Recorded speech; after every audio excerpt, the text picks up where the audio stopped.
Good evening, everybody. Let's tip things off with high school basketball. It's Novinger hosting Laplata.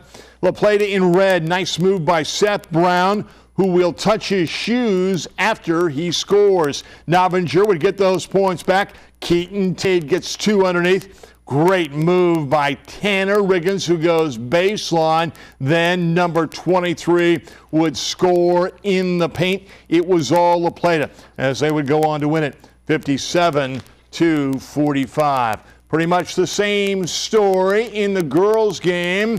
Laplata in red. Jessica Davison scores in transition.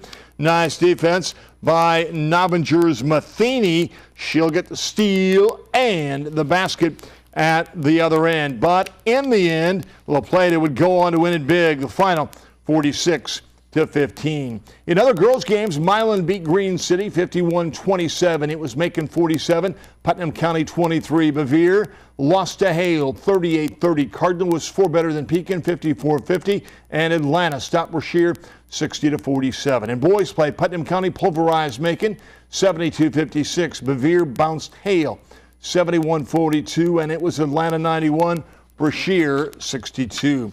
The Fairfield boys basketball team is off to a 1-4 start. That is a bit of a surprise because most people thought the Trojan size would be a big advantage as they have 4 players 6'3" or taller, but they have learned a lot from playing a tough non-conference schedule. They've really made an emphasis of just trying to improve, take one game at a time. They're looking forward to getting to a Christmas break, and we keep working through some things, trying to expand on some of the things we've been doing offensively every night. The Kirksville boys basketball team started slow last Tuesday night against Mexico.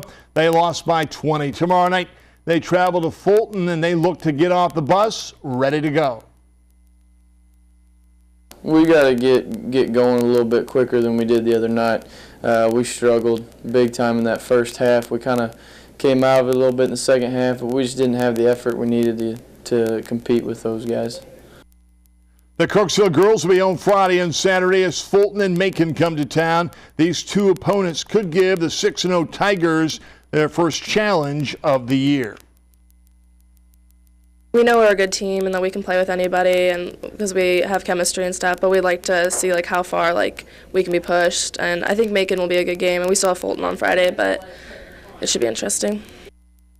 In college basketball, Indian Hills will host the Hy-Vee Classic this weekend. The Warriors are 11 up and 1 down on the year. They will face a pretty good Clinton squad on Friday, and then it's Mineral Area Junior College on Saturday. After that, the Warriors won't be home for a month, so get out to the Hellier Center and cheer them on. The Truman State women's basketball team will be in California next week to compete in the Lancer Classic.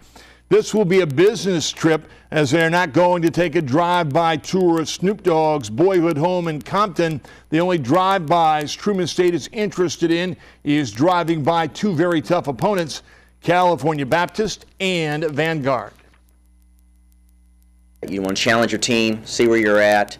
Again, they're not conference games. They're not going to affect us as far as our standings are concerned and things like that, but it'll only make us better.